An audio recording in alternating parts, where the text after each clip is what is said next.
All right, today we're going to review for your test that you will be having tomorrow. Everything that we've learned in Chapter 12 will be on it. Lots and lots of measurement units. First section on your review is always vocabulary. And you have a few words here in the vocabulary box. We need to make sure we know what those are. If you need to use your binder to help you with your definitions, please look there. There's also the vocab words up on the wall. They're not all there, though. Next section is concepts and skills. This is where you are completing by figuring out how many inches are in a foot or in 9 feet. So you have to know what these measurements are. You have a packet that had center pages from last week that have a lot of those on it. So if you need to use that, please get it out. Next section after that is comparing using your less than, greater than, or equal to symbol. Don't just guess, figure it. And if you need to write out stuff to the side, please do that. Some of you don't write anything out there and you wonder why we miss them. Sometimes we don't figure anything, you take a guess. It's not a guess. Adding and subtracting portion. Please remember when you are subtracting, if you have a smaller number on the top, you're going to have to figure it based on the units that you're using. Alright? Don't forget that you need to add on with whatever is there. We're not just borrowing like we do with regular numbers. It's a little bit different, correct? So think about that as you are working through this first page. Your next 2 pages are test prep questions. I expect to see work on some of these because I know that not every single one of you can do everything in your head. So please write the work that you're doing down on the side. Please turn to the back page for the constructed response and performance task question. These may be similar to something that you see on the back page of your test. Obviously, they're not going to be exactly the same, but they may be similar. Let's read number 28. Sabita made this table to relate 2 customary units of liquid volume. List the number pairs for the table. Describe the relationship between the numbers in each pair. I'm going to highlight the things that I need to do. First one is to list the number pairs for the table. And the second one, describe the relationship between the numbers in each pair. We just did this yesterday. So let's start out by doing the first thing it tells us. And what are we going to start listing? The pairs. So 1 and 2. We're going to put a comma between them. 2 and 4. 3 and 6. What do we see next? 4 and 8. 5 and 10 is your last one. So that takes care of listing the number pairs. Now we need to describe the relationship between those numbers in each one of the pairs. So think about what we used as a sentence yesterday to do this. We're always worrying about our second number and how many times greater it is than the first one. So I might say what, Kennedy? But that's not what I'm asking you to do. You are to describe the relationship between the numbers in each pair. So you have 1 and 2, 2 and 4, 3 and 6, 4 and 8, and 5 and 2. I'm not asking for what we're putting on top of this right now. I'm asking you to look at the difference in relationships between the 2 numbers. Kenzie, what can I say?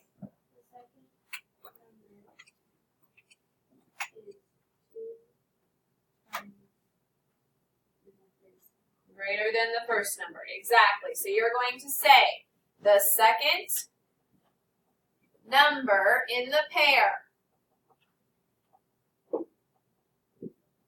She says is 2 times greater than the first number.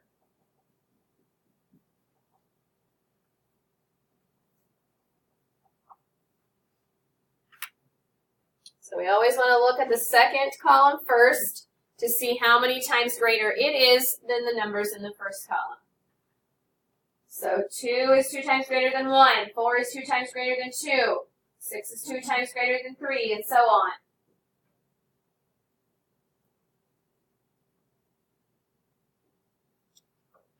29 is where it actually tells you to label the columns of the table and then explain your answer.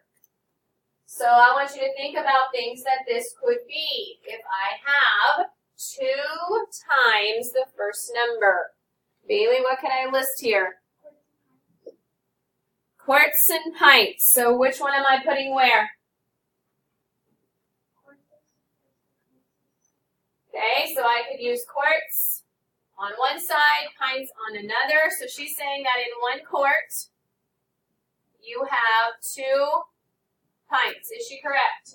Is that the only way it can happen? No. What else could I use? Brad? Okay, you could use 1 pint is 2 cups. Any other things that we could use here? Aiden? Gallons and half gallons. Okay, gallons and half gallons. Now some of you yesterday tried to tell me that 2 gallons would be this. Can you do that? No, you need to use only one of a unit. So I can use 1 half gallon and then a gallon. Does that make sense? Some of you were telling me that you could use 2 half gallons to get this. Well, that's not how we're doing this. Okay? So don't let that half gallon one confuse you. Now, since we wrote quarts and pints in ours at the top, we have to describe or, explain our answer for what we did. We know that these are what kind of units?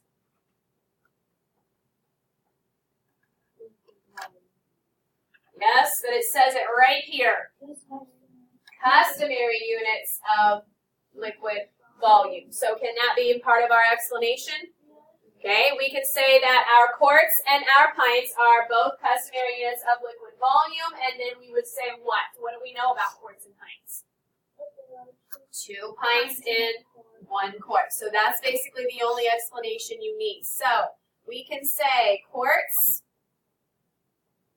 and pints are both, and I'm going to use these words from up here that I underlined, customary units of liquid volume. That's my first sentence. So quarts and pints are both customary units of liquid volume. And then all I'm going to say down at the bottom, bless you, is that 1 quart is equal to 2 pints.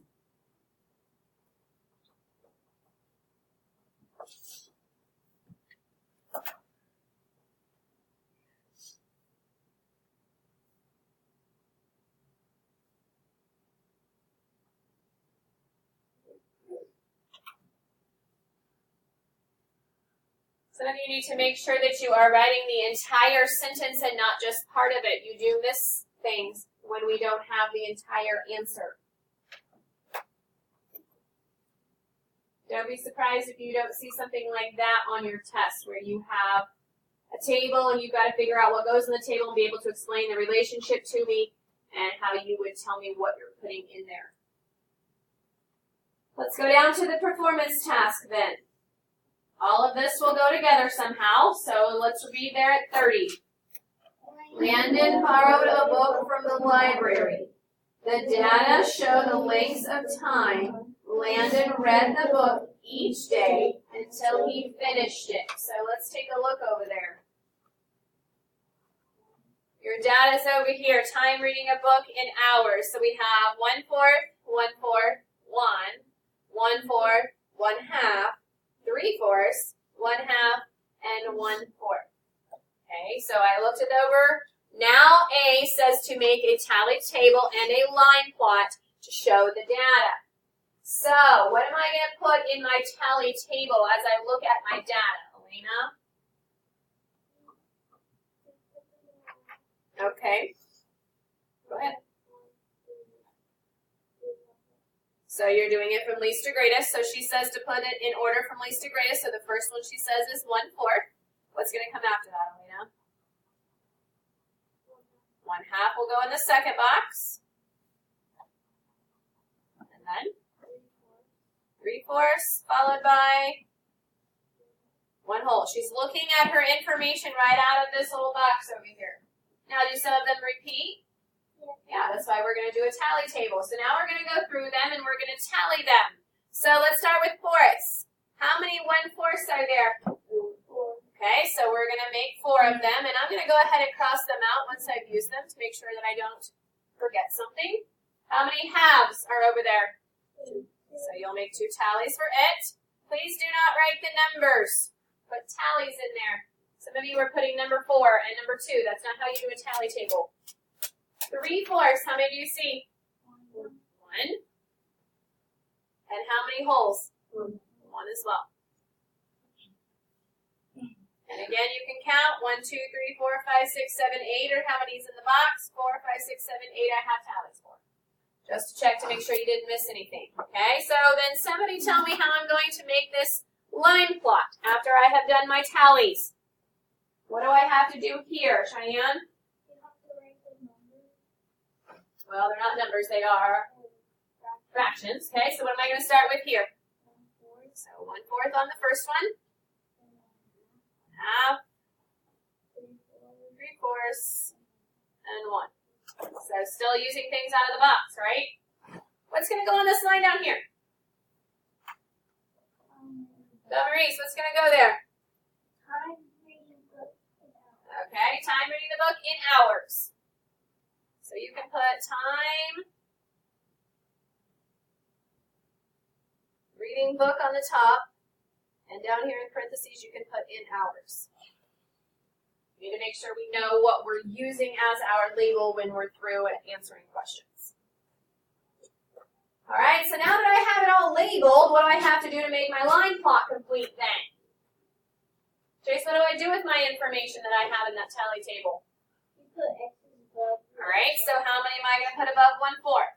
4. Make sure they're fitting, and I can see that there are 4. How many are going to be above a half, class? 2, because I have 2 in my tally table. What about 3/4? 1 and 1 whole. 1 of that one. So now I have a tally table with my information and I have a line plot with my information. Now it's time to answer questions. So take a look at B. It says, explain how you used the tally table to label the numbers and plot the X's on the line plot. So this is where it comes in when Elena was explaining to me how she knew what went in the tally table and in what order. Think that's going to be important to this explanation? So we ordered the data from what? Least to greatest to complete the tally table. That was the first step we took, right? So let's write that down. I ordered the data from least to greatest in the tally table. Did you get that?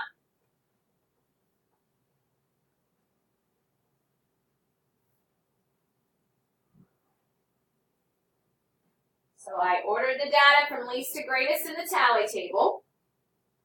What did I do after I had finished my tally table? Logan, what did I do next? We put the tallies in Now, after I had already taken care of that, we're done. We ordered the data from least to greatest in the tally table. We put it in there. What do I do next? Then we use the data from the tally table to put the X's. Well, you can't put X's first. What did we do before we put X's? We use the tally table to order the thing. Okay, so we ordered the, what do we call these? Fractions. So we can say then I labeled the fractions from least to greatest.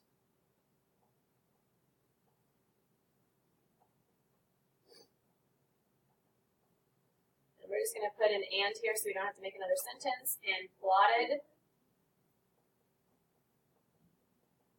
the data. Does everybody understand what that means? When I say plotted the data, that's where the X's come in, right?